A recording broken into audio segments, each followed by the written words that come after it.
Goeiemiddag vir hulle wat my like. Hulle wat my nie like, hulle wat maak like hulle my like my, maar hulle like my nie omdat hulle my nie like. En hulle wat my nie like omdat hulle ek wil wees good afternoon. Ek wil iets noem vanmiddag. Daar is hopeloos te veel vrouslander predikers op die pulpit. Daar is hopeloos te veel cheaters op die pulpit. Daar is hopeloos te veel manne op die pulpit wat hulle vroue dom maak binne in die kerk en dan gaan hulle aanlyk. Dit is absoluut niksie.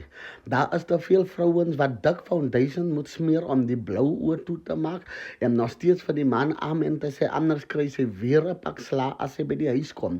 Daar is hopeloos te veel vrouens wat deur soveel hartseer, deur soveel pyn, deur STD's en STI's deurgaan omdat die man haar aangesteek het vir al hierdie klomp vrouens wat hy vanaf kom, dan moet sy aan die einde van die dag nog steeds vir hom sê amen en pastoor. Daar is hopeloos te veel vroue wat soveel hartseer in hierdie lewe deurgaan en aan die einde van die dag verwerp die kerk haar, die kerk gooi haar een kant omdat hulle geliefde prediker is wat sy besig is om te expose. Moet nie verder stil bly nie. Abuse is verkeerd. Of hy sorg vir jou, dat gee hom nie die mag om jou te abuse nie, of hy jou man is vir jou kinders gegee het, of hy aan die einde van die dag vir jou werk, wat ook al, of jy van hom afhanklik is, dit maak nie vir hom jou pa nie, en hy is nie bemagtig om sy hande vir jou te lig nie. Ek wil vir elke vrou sê wat daar buite is, en nie net vir predikers nie, maar vir manne oor die algemeen. Vir elke vrou sê daar buite, dit maak nie saak wat jy verkeerd gedoen nie. Hy het nie die reg om sy hand te lig vir jou nie.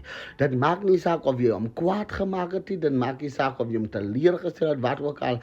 Hy is nie veronderstel om sy hande te lig vir jou nie. Ons sê nee vir abuse. Ons sê vir elke vrou wat daar buite is, wat 'n baba verloor het, wat 'n baba afgeskop is, afgetrap is, gestoot is, dat sy haar baba verloor het. Dit is nie alright nie. Ons sê vir elke vrou vandag wat klaar verniel was en toe jou klaar houe en klomp merke gegee het en jou geslaan het dat jy nie eens meer kinders kan baar na dit of wat jy 'n ander vrou vir hom, 'n beter vrou vir hom, jy moet nie stil bly daaroor nie. Jy moes nie stil bly. Toe hy die eerste keer sy hand vir jou lig, moes jy hom aangekla het, moet jy seker gemaak het dat hy toegesluit word. Dat sou vir hom 'n goeie les wees. Hoor my vandag wat ek sê. Te veel vroue is begrawe in die naam van jy moet nie jou man expose nie. Te veel vroue is onder hierdie grond vandag in die naam van jy moet jou man eerbiedig wees. Hoor my vandag, die intensie van Christus is van die begin af dat vroue hulle manne onderdanig moet wees, maar dat manne hulle vroue lief moet hê soos Christus die kerk liefhet. Dan wanneer 'n man sy vrou liefhet, kom submission outomaties, submission kom sonder moeite, omdat hy man waardig is dat die vrou haarself aan hom onderwerp. Ek hoop is alright saam met u saam. Lekker dag.